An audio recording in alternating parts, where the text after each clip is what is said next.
Welcome to the Embodiment Podcast. This show is for you if you see the body as more than a brain taxon. It's for people interested in coming home to the body as a holistic aspect of who we are and how we live. Episodes contain practical tips, exercises you can take away, and interviews with specialists from around the world.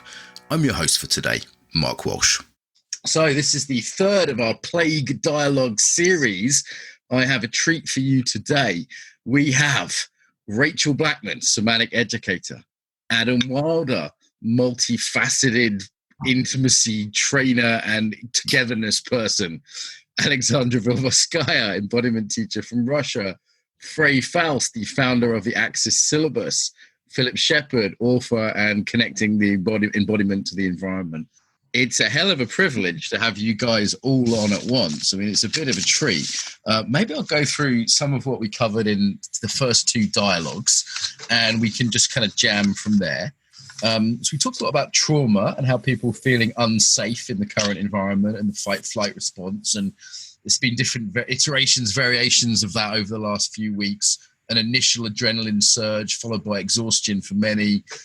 We talked about community, how local communities were coming together, as well as the sort of selfishness we tend to see on the news, someone stealing all the toilet roll or whatever. We've also seen a lot of local community building and international community with people online connecting, like embodiment circles and this kind of shared threat. This idea of a shared existential threat we've talked about. Also talked quite a lot about touch and how this might impact touch culture, that there's a lot of people now showing up at embodiment circles who haven't had touch in a week or two at all. People that are totally isolated on their own. We talked about culture on the last one. We've talked about sort of the global pause, the internet getting its body. So many great topics. I should also place this, currently it's Sunday the 29th of March. This is all moving pretty quickly. Rachel asked me how I am. I said 80% well and 100% on purpose. So interesting stuff. And maybe we could hear just like one line about how it is where you are. So it might be like, I'm at home isolated with my husband, or I'm in New York and it's burnt to the ground, or, wherever your particular situation is. So Rachel. I'm at home with my husband. He's not seeing his stepson because I've had very mild COVID symptoms for about 14 days. And like Mark said, they're sort of boomerang in and out. I'm basically feeling well. And then every now and again feeling like I don't have enough breath, which is very unlike me. So, yeah. First time I've ever heard you say boomerang. I missed an Australian joke there. Yes. Adam. I've moved in with my girlfriend for the foreseeable now. So I'm with her, and it's taking our relationship to a new level. And it's actually quite pleasant here. I'm in Deptford in South London, and we've got a little bit of a roof terrace there. So I'm actually really enjoying it. This might be not wrong, but I'm enjoying myself. Just having life so simple right now. No problem. Relationships are something else we've talked about. People moving in or moving out or breaking up or deepening. Lots happening. Vilya, how's Moscow treating it? Well, I'm at home for a week for now with my friend in the same place. And at least we have lockdown since tomorrow, like all civilized world. Bit behind the curve there. I did see a great funny video on why Russians won't get it because they drink too much vodka or something. There was that funny music video you sent me. It was good. Back to culture a bit later. Frey, where are you in the world, sir? Berlin. And people have been already quite disciplined, avoiding going out and practicing social distancing. The markets have been set up with plastic shields to protect the people who are working there. Everybody setting up, hand sanitizer is going into the stores, and people even wearing gloves and masks. So, but apparently they want to insist on no going out at all. And I've seen that they're developing detention centers for unruly. They say that young people are resisting and hanging around in large groups, and it's especially the group of people under 24 who are ignoring the quarantine, and they want to put them in detention centers, basically. or they're threatening to. Maybe it's a scare tactic, but the sun has been out, and so we have a park right nearby, and our apartment is spacious. And luckily, I came back from Israel just before they shut the borders down, and I'm together with my wife, and we're very grateful for that because we travel a lot and we could have been separated.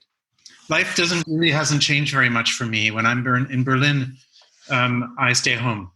Okay. I don't like to visit the city. There's a lot of Berlin that I don't like. I think that I live in a wonderful little neighborhood. There's everything right nearby, and basically I have a lot of projects. I'm constantly on the sewing machine. Frey makes shoes. Okay, moving on. We will probably come back to that theme of sort of authority, control, and obedience. This is what I saw a graffiti in Brighton today while taking my walk, which was about resisting the lockdown. So there's sort of all sorts of dialogues around that. Philip, where are you and how are you? I'm well. I'm in Toronto. It really feels slightly post-apocalyptic, like a ghost town. I mean, the nice thing is if you do get in your car and you need to drive anywhere, you get there very quickly. I live with my wife on an island in a little community that is very, very quiet. And so there's a joy to that calmness. So, the planes are grounded. We're hearing birdsong and waves. So there's something about this time I cherish, oddly. Maybe let's start there then. It's kind of an unusual angle in, and maybe people have had enough doom and gloom. What is everyone cherishing about this time? And we'll go in the order we introduced in. I love the invitation to be more inward. It feels such a treat, and it feels like something I yearn for a lot in my life and can't work out how to give myself enough of.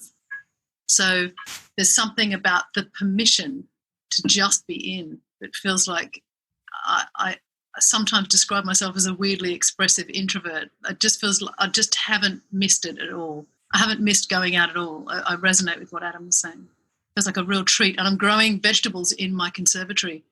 I've got the return to the land is happening. Okay, Adam, just keep him punchy. Yeah, this is a time. It's so calm. And there's so much permission to just be here and be with myself. And we built a shed, and we're making craft. And for me, this time it gives me more space to really tune into my purpose and what I really love doing. It's changing my values around money. I think before I would do more things, wanting to earn more money, and right now, I'm really just 100% focused on what is it that brings me meaning and purpose, and how can I serve the world. And there's something so clean about that, Mark. So clean in a way. I didn't get to that just by myself, but with this COVID, it's actually really helping. It's like burning away what's not necessary. Great. Burning away what's necessary, reconnecting to purpose. I'm hearing this from a lot of people. Vilja.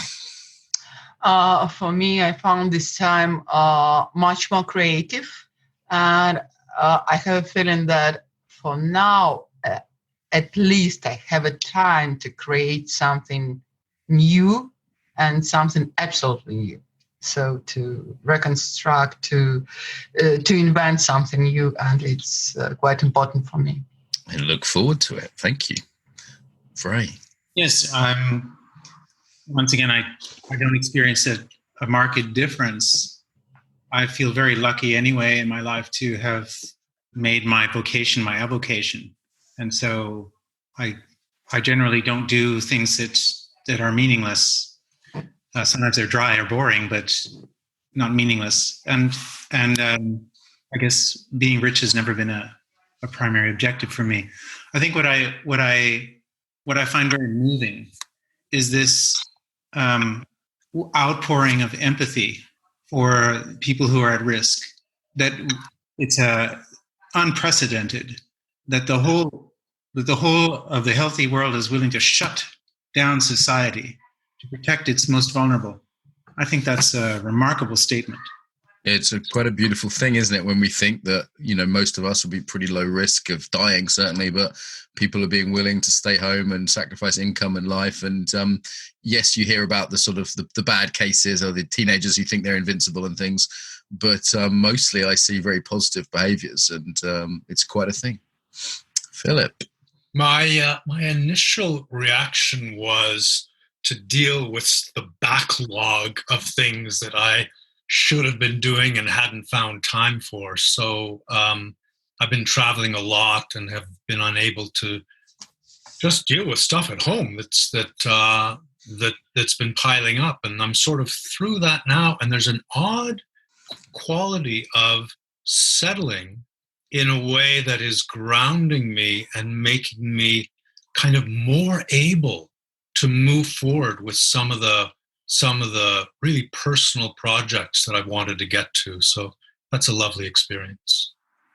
People seen kind of a rhythm to this. So I saw a very initial adrenal spike, and then existentially, then people worried about their income. A lot of people got money worried.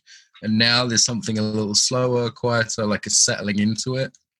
What are people noticing about the rhythm? And it might be different in different countries here, of course, as well. I think one thing that's regulating the rhythm is that our driving need for more has been disabled.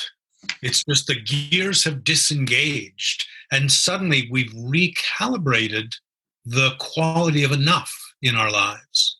And as we begin to feel this meal is all I need at the moment, and this, walk outside or whatever it is, we can't go shopping, we can't go to restaurants, to movies, and what sustains us then is so much simpler. And I think that in itself creates a rhythm that is really unfamiliar to most of us, I feel.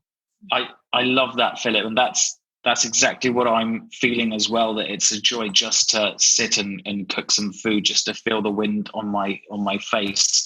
And I'm realizing how I've been really overstimulated, actually, just with my normal pace of life and being in London and visiting so many people and traveling so much. And it's almost like this calm village feeling of enough, of this simplicity and enough, like you say. And I'm finding it so wonderfully nourishing. I have to say that sometimes, of course, it's scary as well. And, I have family who are really at risk, and I don't know when I'm going to be able to see them again, or if I'll ever see them again. At the same time, there's such a deep appreciation for this slowness and this enoughness. Vilya, any cultural perspective here from Russia? Something a bit different you're seeing? We're on another stage for now. So for us now, there are not so many slowness in our life, especially for me, because I work a lot online and, in fact, quite busy previous week.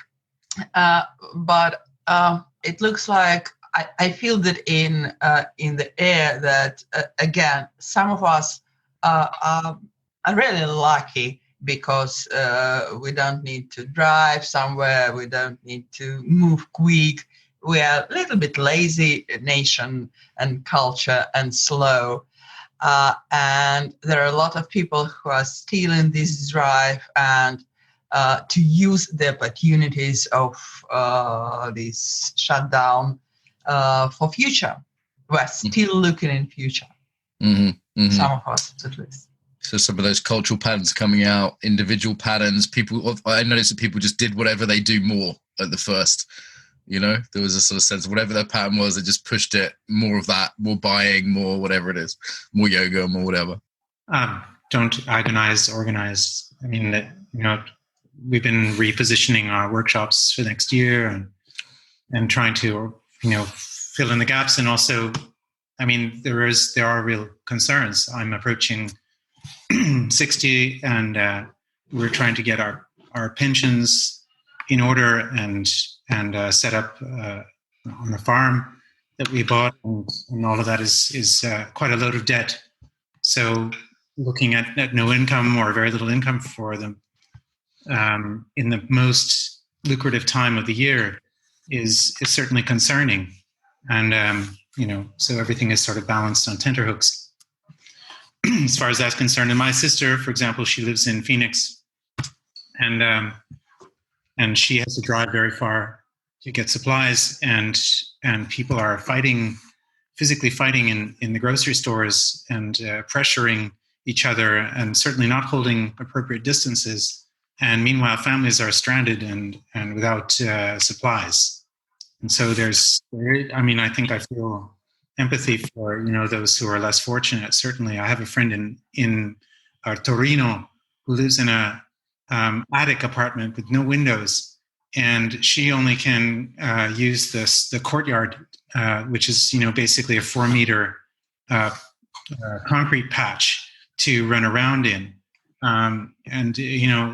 Many of my Italian friends are completely isolated from anyone else and living in very uncomfortable circumstances. And talking to them and watching them cry, just from the pure isolation and just the angst of being shuttered without sunlight. And after winter, when vitamin D is such an important system regulator for the immune system, also. I think, there's cause for concern. Thank you, Frey. I'm definitely hearing a difference between friends of mine in the countryside and in the city, and depending on I've got friends, picture of them in their pool with sort of people in Bali, and other friends are, in kind of tough circumstances. We're quite particular situations. My house has never been so ordered and so clean either, in terms of spending time here and really getting to know my own house and, okay, how do I want things? Yeah. Rachel, you had something for us? Yeah. Well, we're privileged enough to have just moved out of a town into the countryside, just outside of Brighton, in the summer last year. And so I leave my backyard and I'm in a field, which is just extraordinary in this situation, to have that access, to be able to be with nature like that immediately whenever I choose to be is amazing. The thing I noticed somatically that changed in my rhythm recently is I went from, about a week ago, I was in this place of going, save the world, can't focus on my work. Save the world, can't focus on my work. So, I don't know if anyone resonates with that. This sense of how do I solve this problem for the world, and I can't even concentrate on my work, which is, of course, a nervous system hyper-arousal response. And I kind of knew that but couldn't get myself out of it, and then slept a lot. And now I feel like I'm emerging a bit, like Philip said, I sort of feel like I've come through some membrane into a different place inside myself where it's much quieter and much more settled and more resourced, and the resource feels like a more sustainable kind of resource. Yeah, I'm almost viewing it as a triangle of really good quality going in and self-care and looking after my finances and my business, which has taken a hit, and contributing something. And trying to find the balance between those three things seems to be what is, for me personally, what's nurturing me most right now. And I kind of, if any side of that gets lost, something is not quite right for me. There's a simplifying of purpose that's happening now. And I really relate to what you were saying, Rachel, about this, saving the world thing. And I know a lot of facilitators who feel that a lot. And actually, it can be really overwhelming and crushing at times to have such an expectation. And what I'm really loving is this, actually, it's really nice just to do one really good thing a day. Just one really good thing that has value and meaning, and to look after myself, look after the people around me. And I'm really, really enjoying the simplification of purpose now. And I feel it's something that's gonna stick with me. It's like I'm lowering my expectations of myself and increasing all my enjoyment of life at the same time, and my ability to be in the world. It almost feels to me like my expectations of myself are growing. So what I mean by that is, rather than running around dealing with all these scattered, the to-do list, I'm dropping into something where my actual potential is being called forth in a really different way, which feels really good, of course. I go on a slightly different page from some of you guys. I'm just enjoying someone that's got the how do I put this to someone earlier? I said, soldiers don't want war, but when one comes, they're glad. I have a typology which is particularly well suited to danger and crisis. So there's a way in which I'm just really thriving and just the best is coming out of me. I'm like massively productive and not sort of sitting quietly as much as perhaps would be good. I'm having to force myself to do all the sort of quiet nurturing stuff just so I don't burn out. You know, I had a little mini almost risk burnout and my kind of COVID came back and then I was like, okay, no, you need to take it seriously. So I forced myself to have the morning off, you know, today and have a Sunday morning. So I think I'm typologically responding to this a little bit differently. What about this relationship to authority then? Because I'm seeing, Frey pointed to some of this a little bit. So I saw the first graffiti. You know, I've got friends that are on a spectrum from hardcore conspiracy theorists to totally conventional people. And first of all, the only thing in the news is COVID. It's very hard to find anything else that's going on. So part of me wonders what else is happening under the table.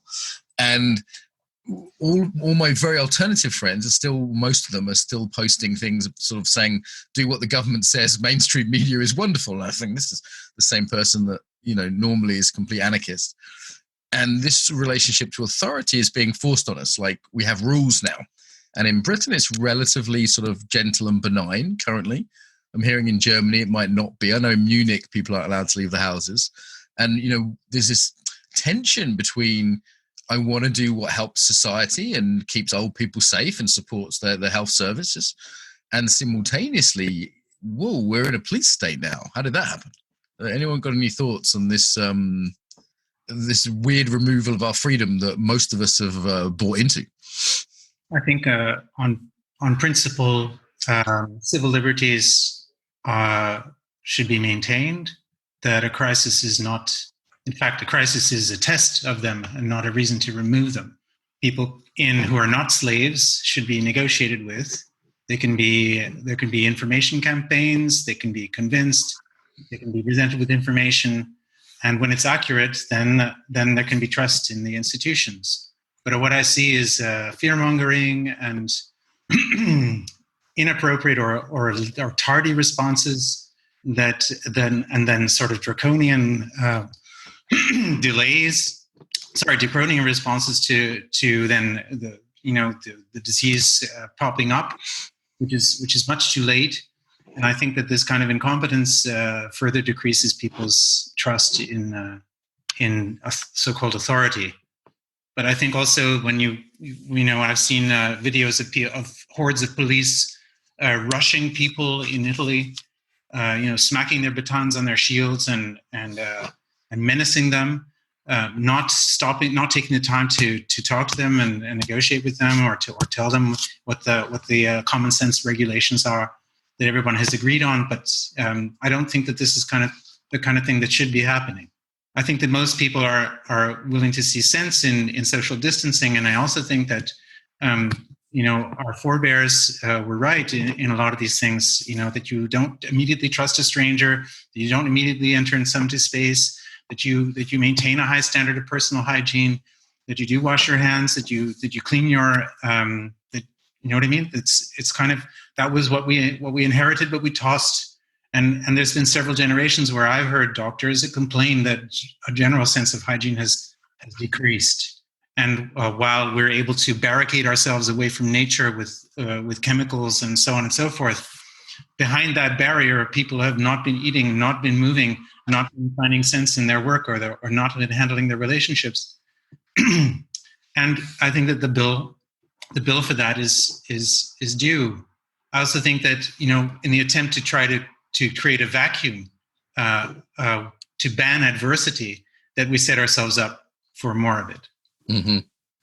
I see it slightly differently. I chafe against authority, as I'm sure most of us do. I mean, at 2:00 in the morning, you're going to cross a street and there's a red light and not a car in sight. I'm going to cross the street. I'm sorry, I just am.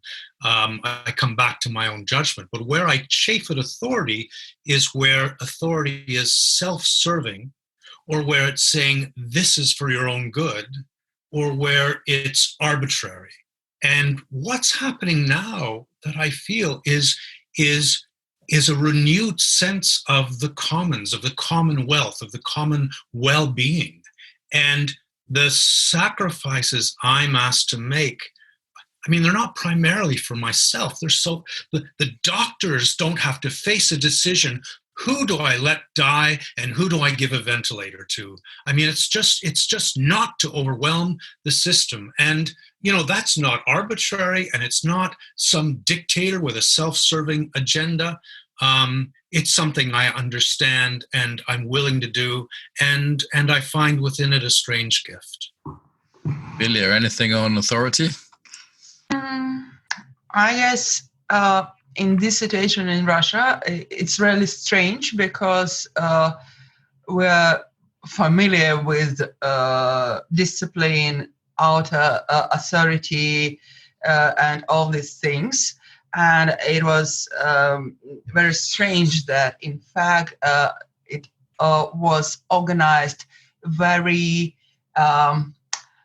in non-directive way, I can say. It was really strange this week. But now what I can see that culturally, we have either clear instruction what to do or not to do, and we can manage with it. Or if we have no instruction, if it's calm, if it's not clear, we do what we want. And we can see it previous days because it's not clear if we locked, if we don't. So people go to nature and spend their time on nature in groups the whole weekend. Yes. So in some sense, this certainty is much better for us, for our culture patterns. Personally, speaking on behalf of a citizen in the UK, I've been really yearning actually for my government to be a little bit clearer in what they're defining as don't leave the house, or what they're defining as a necessary reason to go to work. Or I've found their lack of specificity. I can feel that they're all working hard to try and make a good decision on the behalf of the greater good. Whether or not people agree with what they're doing or not is another conversation. But I definitely feel like there's something about clarity of specific requests that helps a population mobilise and know how to behave. And I really resonate with what you said, Philip, about I've been listening to a lot of doctors talking, friends who are doctors talking about the situation on the ground, and feel very moved by their plea to just please stay inside. Just stay inside so that we can to help us manage what we're trying to achieve here in an overwhelmed health system. So I have a lot of compassion for that.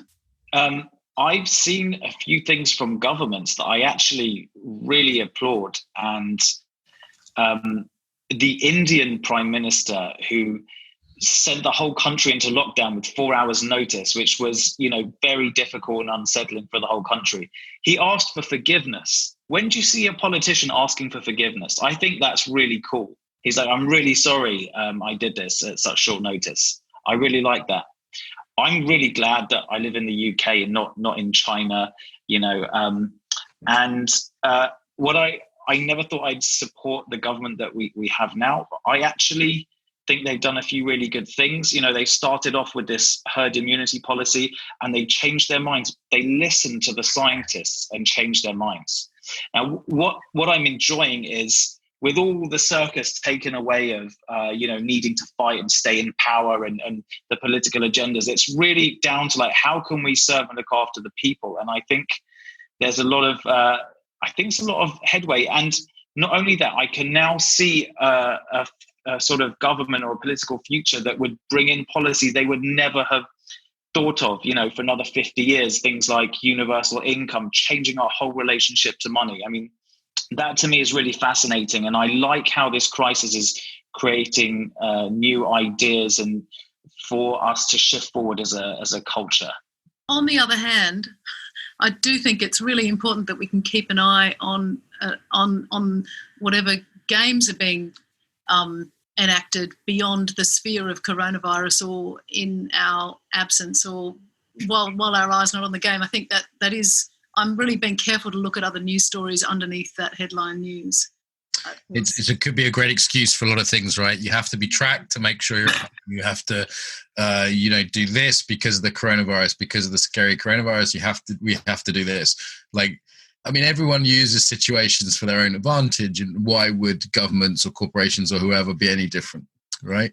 So I think there's easily some things that could be snuck in, while simultaneously there's this great emphasis on the greater good now, and kind of being considerate, and the commons, that kind of piece is back.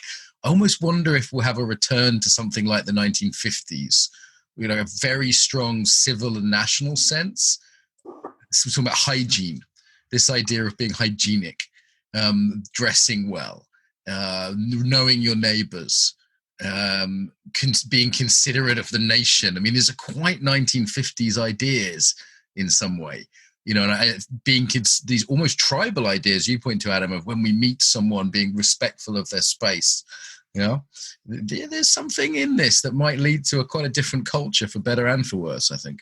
Yeah, I mean, just to speak to that, Mark, we are in a process of reinventing ourselves. Of necessity, we're being thrown back onto our resourcefulness and our creativity. What we've inherited as a way to move forward is not applicable in ways that none of us, could have imagined a month ago. And that primary dawning of awareness that we're all in this together, I think has such promise, and I pray that promise is fulfilled for understanding, well, if we're all in this together, how can I help? Which, John F. Kennedy, that famous phrase, ask not what your country can do for you, ask what you can do for your country.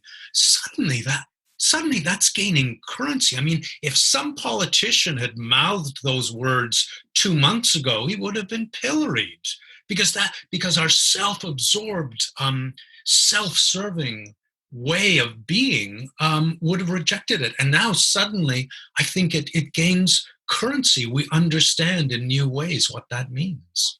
Yeah, there is a potential challenge to kind of hyper-individualism and narcissism, a potential challenge to saying, hey, everything's morally relative, the kind of postmodern vibe and obsession either with ourselves or with small details of identity politics or whatever. It just seems like people have got real shit to worry about, and there's some sort of return to the communal from our kind of hyper-individualistic emphasis of late. It was really interesting, this clap for the NHS in the UK. I don't know if anyone heard it, but it was amazing. And it's so nice to have the NHS in our country and to be able to support it. And I feel proud of that. And, just a few months ago, having a healthy sense of nationalism seemed like impossible. Because it's just so caught up in identity and politics. But I think we're coming back to a place we can feel proud of ourselves, like as a community, as a country. And I think that's really healthy. It's interesting. When I started this group stress management project for healthcare workers, everyone in England was just talking about the NHS. They were saying, oh, this is going to be great for the NHS. This is going to be great for the NHS. And I was like, well, actually, I'm making it international. It's for all doctors and nurses, because why would I limit it to one country, right? And how would I police that anyway? It was interesting that all my sort of liberal friends were orientated around the nation state for the first time, but in quite a healthy way, not in a sort of racist, jingoistic kind of way. It felt like there's still this international online connection, and there's this locality.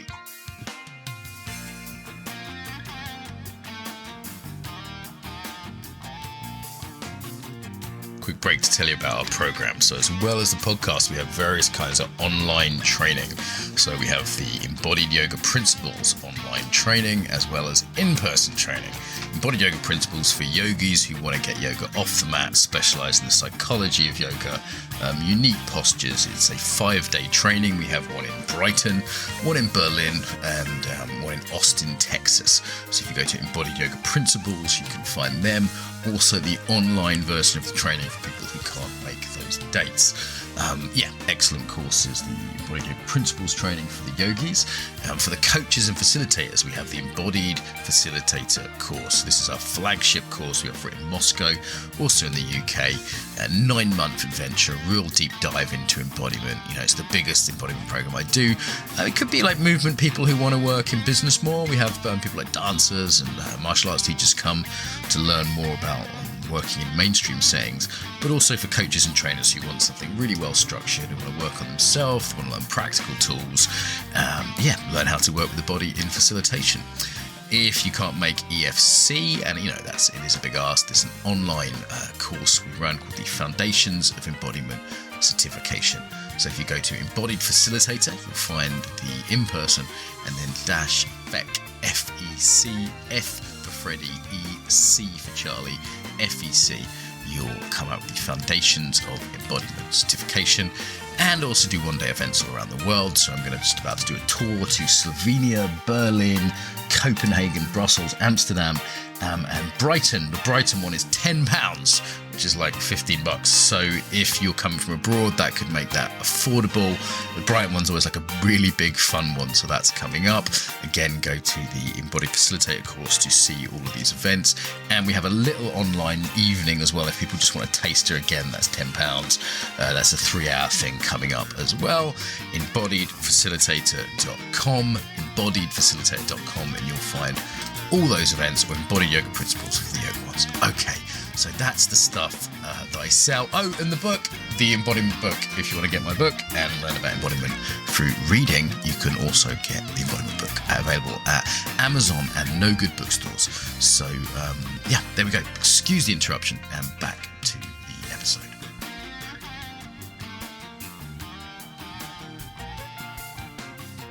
I think it's never been so apparent how connected we all are, actually, in my generation. I've never experienced any clearer sense, except for maybe in moments of meditation or some other kind of consciousness-altering process. I've never experienced such a practical evidence of being connected to the whole globe, and a sense of having compassion for the person in India who has to stay in and can't feed, like people who are told to go into lockdown in India can't feed themselves, a lot of them. So it's very different for us sitting in our houses in the UK compared to a lot of other people in their situations around the globe. Yeah. And I feel plugged into that because it's something we're all facing in different ways. So I did a Facebook post. It's been my most liked ever and shared ever Facebook post. So I'm going to read that out as a starting point for more conversation here. This is normal. What did we expect? That we'd keep on sipping soy lattes from disposable cups, or not knowing our neighbor's name and thinking Instagram fame would bring us immortality, and we will hide death away, and we'd drop community and meaning and drop seeing our families and jet around polluting the planet, buying more and more bullshit while pretending life wasn't holding a knife to our throats the whole times. And that was going to end well? That shit was weird. How did we fucking expect it to end? With a polite vegan option dinner party conversation, a ban on plastic straws, or a blowjob from a Tinder date? What's happening isn't strange. It's normal and getting us back to normal. And it's completely bloody precedented if you read more history. People seem to like that. That's something I wrote before going to bed one night. Well, saying, what the fuck's everyone worried about this? It's kind of, this is normal. We're getting back to a normal situation where you know your neighbors and have priorities and don't worry about stupid things. We've been running. I mean, I love that post, Mark. I shared it. It's so needed, because we've been running on this assumption that we need to consume, and the more quickly we can turn the Earth's resources into garbage, the better the economy does. I mean, that's the barometer. That's the mechanism on which our economy is founded. And as you say, that's insane. I mean, the idea that there can be limitless growth on this planet is insane. And so this whole thing feels like a reality check to bring us back to what really matters, and to undo that attachment to fantasy and self-service that's propelled us forward. Vilja. What I like in this situation that we all have, and as we need to walk online, for example, like we talk tonight, it's obvious that people find that other people have their life. So they have children, they have pets, they have something in the ground, some partners around them. And it becomes more and more normal and more alive. And that's a very beautiful option that people can realize now. And I like it a lot. I just want to mention it. So we're seeing people's pets, we're seeing their houses. Yeah. Pop into the room to get a book and then go out. Yeah. I've heard someone say celebrities suddenly become a lot less interesting. But Yeah. has anyone heard of, what does, I don't know, who's the sort of most plastic celebrity you can think of? What do the Kardashians think of the virus? I haven't heard sort of that kind of thing lately. I don't know anything about that. I'm not following them. I think you're ahead of the curve on this, making your own shoes, Frey. No, I'm just a natural introvert. Is there anyone else on the end of postmodern narcissism? Well, in the world of intimacy and connection, we talk a lot about coming back to your relationship with yourself and your relationship with the people around you, your relationship to touch and your senses. And that's what's starting to have people are seeing the real value and meaning for that. The thing is, when I started in this work, we were like kind of on the little boys table, because only about 1% of the population, and maybe Mark, you've had the same around embodiment. There's a small amount of the population that really gets this. And from this crisis, the understanding of how much we need our bodies and our connection, how little it matters how many people we have on Instagram, that realization, like, it's kind of shattering the glass church of celebrity. And I think this is great. I really like the work of Thomas Bjorkman. I'm not sure if you know him. He wrote about this in Sweden and Scandinavia. They had this Bildung system where 10% of their population would go on meditation and retreat in their early teens for like a year or so. And that happened, and it changed the Scandinavian cultures from being like small farming cultures to being like, the best place in the world in terms of quality of life and etc. And I've got a feeling that this could have a similar cultural legacy for us, connecting a bigger percentage of the population with these really like embodied meanings and values. May it be so. I can definitely see that's possible, that people realize the value of nature and their close bonds with the close people in their lives. I had an hour-long conversation with my best friend today. We see each other once a year normally. I've spoken to him twice in depth in the last 2 weeks. My mum's texting me every day. My wife is spending more time with each other, but also the intimacy skills that you teach, Adam, stuff that you work with in your workshops. Those intimacy skills are now an essential for everyone who's in a relationship. So, Rachel, still married? Still married. Yeah. How's that side of things, the relational side of things? I feel very blessed actually, because it feels like a very spacious, quiet, creative place that we cohabit. And I've never had a relationship like that before. So I've obviously married the right guy. Bing. It is a bit of a test, isn't it? It's like, do you actually like this person? Let's see. Every day thinking how grateful I am to have found him. So it's a blessing for sure. Conscious there might be some incredible challenges going on at the moment. Like I've got a friend who's co-parenting, single parenting 2 children, locked in the house with them. They're both ill. The kids are ill. She's all right. It's horrible. She's got no money, a horrible situation. So a lot of lonely people I'm speaking to on the embodiment circles, and I just don't know what's going to happen when people are weeks into this, we're going to have to break some of these 2-meter rules at some point, or people will get really ill with the lack of touch. There's going to have to be some loosening of that. Lack of touch, lack of sunlight. Mm-hmm. And also being, deprived of their work. Well, people's work's a lot of meaning for them. My wife always used to complain about her job, but now she's not going to it. She's like, I kind of wish I was able to go out to work. So, part of the meaning you derive from life is your meaning for other people. But I wonder if this creative principle that lives inside all of us and is part of being a living thing on the planet can find a way of repurposing itself. That in fact, like I was just about to make a new theatre show and that's suddenly not happening. So where do I repurpose that creative impulse, which is a sort of juicy, alive, constantly replenishing thing? Where do I repurpose that? And is that about repurposing that into my relationship with self? Is it about repurposing it into how I'm growing my plants? What am I growing? Because we're growing something all the time anyway. And the fact that I'm plugged more acutely into this cycle of birth, death, rebirth, birth, death, like this, we've been so allergic to the death part of the cycle in our culture for so long. And it's so important that we're kind of faced with it now. It's like here, we can't pretend it's not happening. We talked about it in a previous one as the collective death meditation is how we described it in a previous dialogue. I mean, growing up in poverty and spending part of my life homeless, I learned to be adaptive. I learned to repurpose whatever fell into my hands, and that comes in handy in times of crisis. When I visit my friends in Africa, I see they have the same kind of adaptitarian attitude, and I think that's it's a really interesting. It's a very useful skill.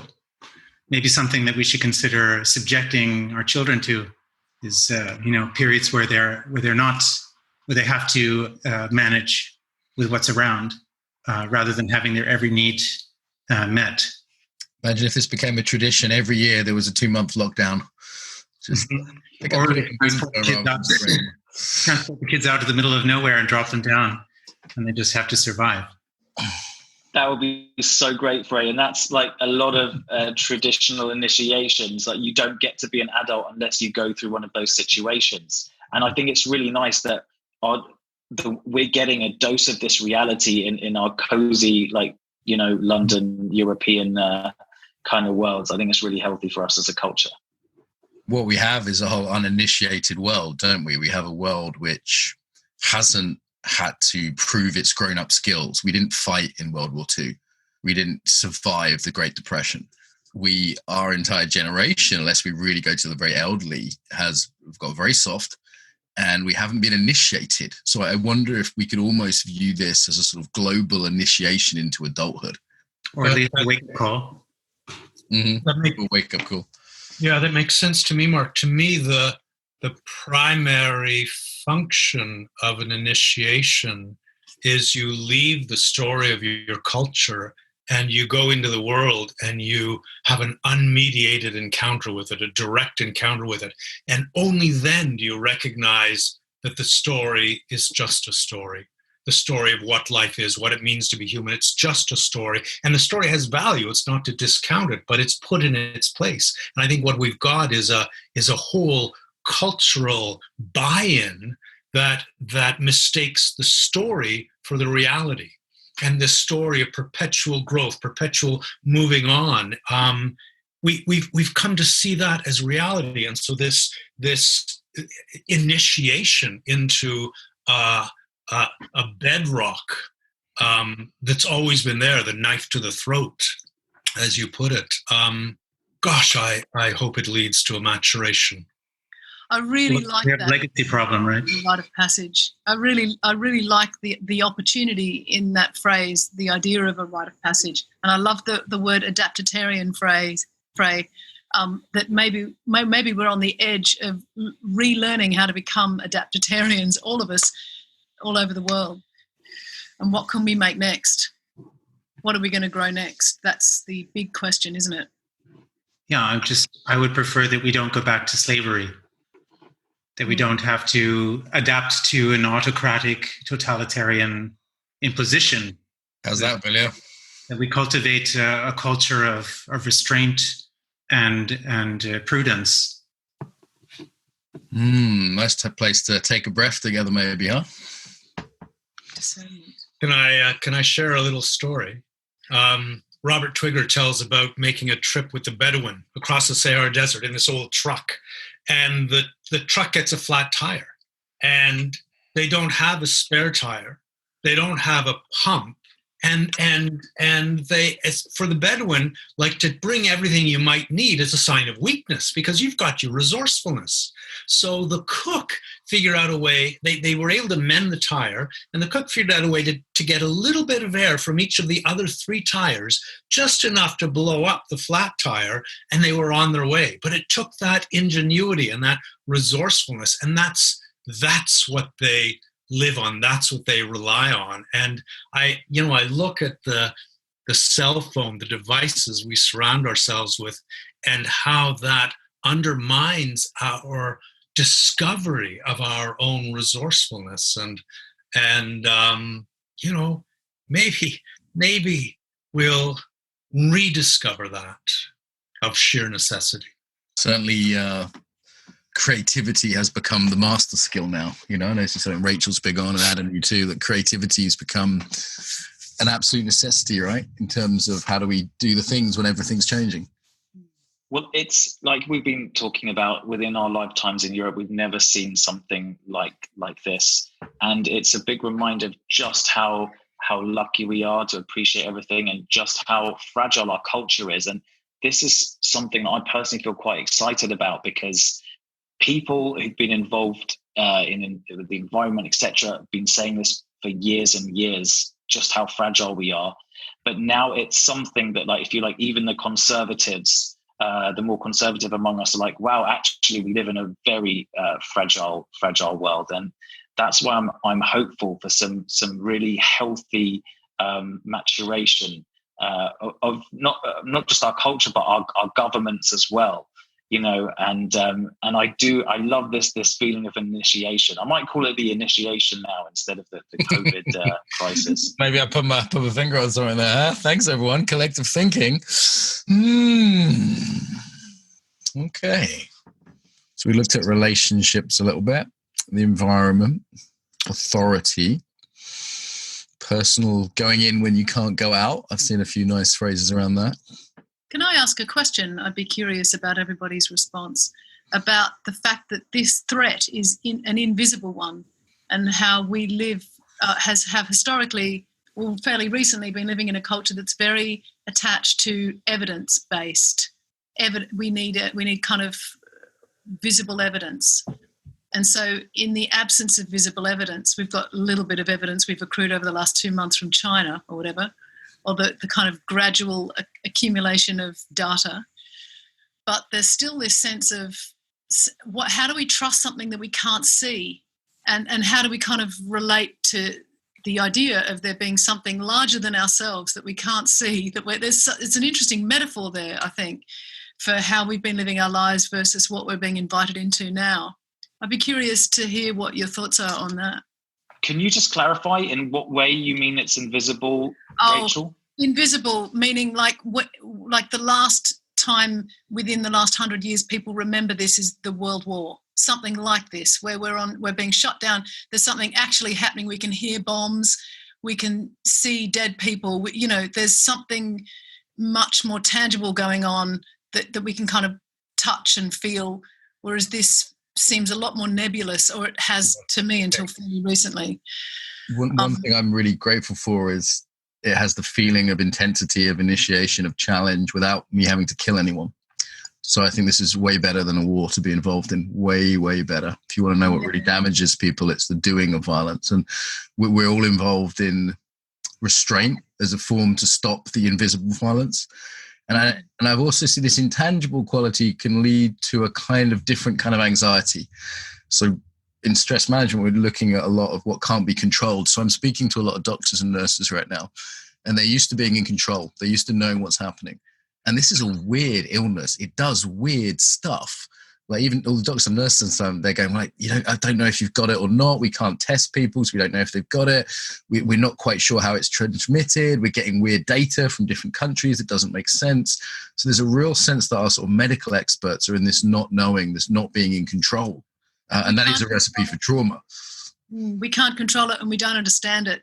and how that reflects on where we've placed our values prior to this point in our culture, I guess is why. It reminds me of the ancient Greek concept of time, which is so different from ours, because we see the future ahead of us and the past is behind us, and we carry on. And the ancient Greeks, they said, no. The past is ahead of you. You can see it. You know what it is. The future is coming up behind you, and you have no idea what that is. And I that's just so much more grounded in reality. And this is like a wake-up call in that regard. And I think we insist on objective knowing. We feel that knowledge will save us, and there's this fantasy that we can know, and take that away from us. And the only thing you've got to come back to, in a way, is the body and the breath and the fact of the body resting on the earth. And we as a culture, we don't know what it is to rest on the earth. I mean, we hold our energy up here, and we don't know what it is to undo that and come fully to rest on the earth. Our legs are prosthetic. So, my hope is that we learn to face the unknown by coming back to the embodiment that places us here and now. That sounds like a lovely wish to me. I've had trouble describing the importance of staying at home to an elderly relative who isn't interested in the data and can't see any evidence of why he should worry about it, because everything seems relatively normal, Yeah. I love that as an invitation, Philip. Thank you. Other impacts on embodiment, as this is the Embodiment Podcast. What are you noticing? What are you feeling, if you kind of feel into it? I've been doing dialogues with the COVID thing because I think I have a mild version of it. And I've been trying to have little conversations with it as I'm drifting off to sleep, see if it's interested in a conversation. And it's a very weird unknown thing. I can feel my body going, don't understand this, don't understand. It's not familiar. It's not a familiar pattern in my body. It's alien, isn't it? Yeah. I'm used to being ill. I'm used to, flu or cold. This feels weird, like something engineered or something alien or something fresh. It's got a different feel to it than stuff I'm used to. I just keep warning you. I said, listen, you've got Walsh. You should be worried, Mr. COVID. How's that going? It's good. We're coming to understanding now. I have to rest more. I'm trying to listen when it's saying just go down, like put yourself down. Put yourself down. So I sort of slept for 3 hours in the middle of the day yesterday, which I never do, and that feels like it helps. I don't know. Working it out as I go. I read something today that it's not a living thing. It's like it's inert. It's just a bit of a protein, and that has changed my relationship with it a little bit as well. It's like it's just doing its thing, like sand just does its thing, and water just does its thing, and here's this thing just doing its thing, and I found that quite interesting.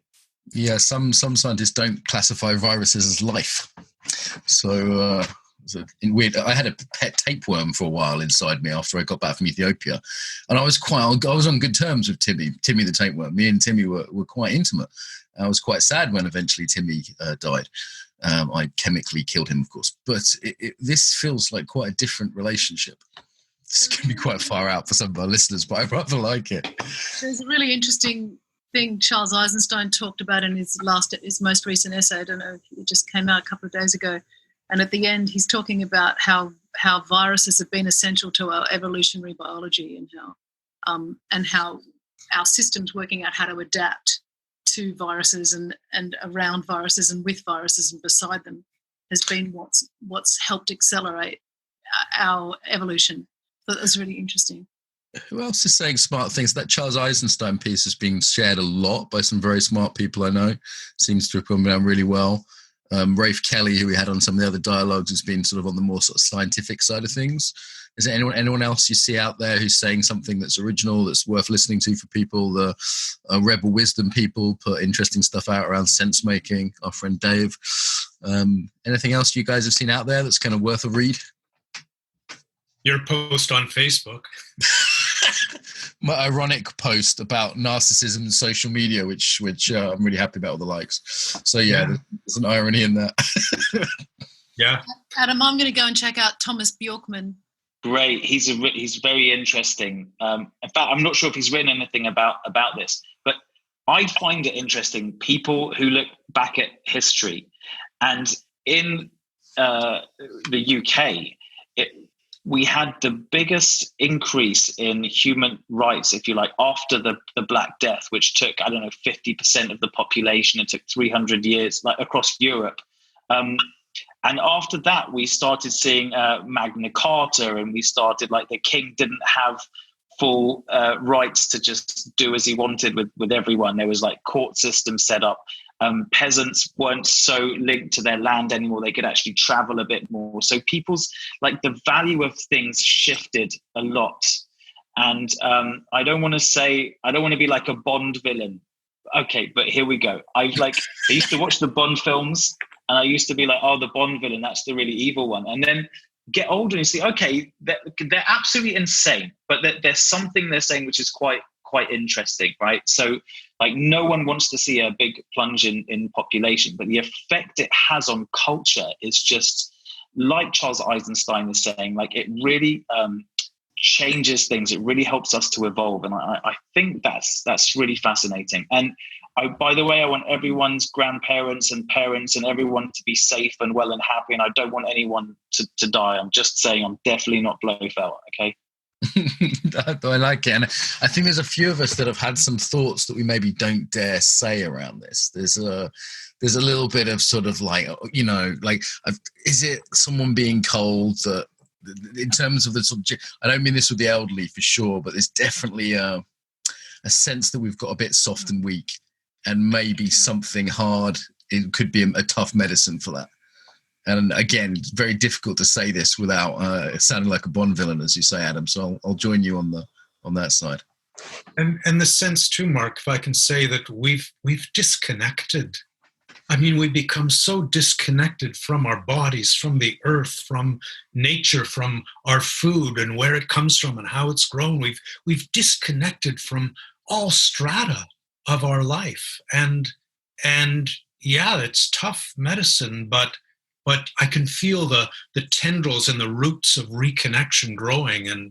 And sometimes, I'm thinking my wife looks at a plant in our house that's not doing so well. And what does she do? She hacks away at it. I think, God, you're killing it. And sure enough, a month later, the green buds are coming, and the new life is coming through it. And, hopefully some of that will happen for us. Nature can be a harsh teacher. And in some ways, this is quite gentle. I mean, I'd much rather have this than the bubonic plague, right? Or even the Spanish flu, from what I've heard. I mean, this sounds like it's not benign, of course. And again, like Adam said, not wishing anyone well, and, not wishing anyone ill, and real people are suffering with this. I see that talking to the doctors and nurses, but yeah. Okay. So maybe time to wrap up. A closing, Frey, unfortunately, has dropped out in his internet issues today by the looks of things. So a closing message from each of you, maybe just a sentence on the body and COVID, anything at all to do with the body and COVID. I had a whole hour and a half conversation yesterday. We didn't mention COVID once. It was such a treat. Something about where are you being invited to place your creative attention? Nice. Beautiful, Rachel. Thank you. Adam. It's a good time to allow your longing, explore your longing, and find a new purpose. Philip. Despite our flatteries to the contrary, we're always facing the unknown. And you can face the unknown when you come back to the body, and when you come back to that sense of the body at rest on the earth. I think I'm going to recap with welcome to the initiation. It won't be easy, but it might be necessary. Vilja, to finish us off for today. What do you want to develop and what do you want to take off when it's finished? We don't know when it happened, so we have plenty time to develop something new.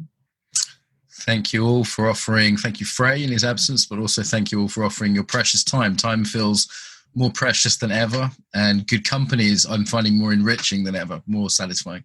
So this has been good company. I hope it's been useful for the listeners. Everyone listening, stay safe and well. We're wishing you the best, especially our friends who are really struggling with this on the front lines, the doctors and the delivery drivers and all those people who can't sit at home meditating and, have tough jobs to do. So love to you all. Thank you, everybody. Some ways to get more, to give back, and to get more involved now. So the biggest request I have would be to share the podcast with your friends, people that you think would really enjoy it. Email it to them, put it on your social media, tell them about it, old school. Really appreciate that.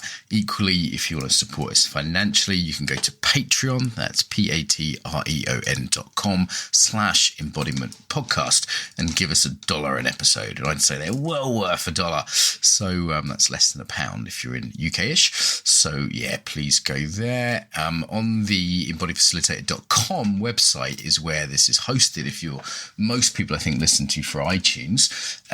iTunes, we'd certainly appreciate a review. The way iTunes works means that a review means more people will find it. iTunes regards it as more important for searches. So even a couple of sentences review really does help as a little thank you to us.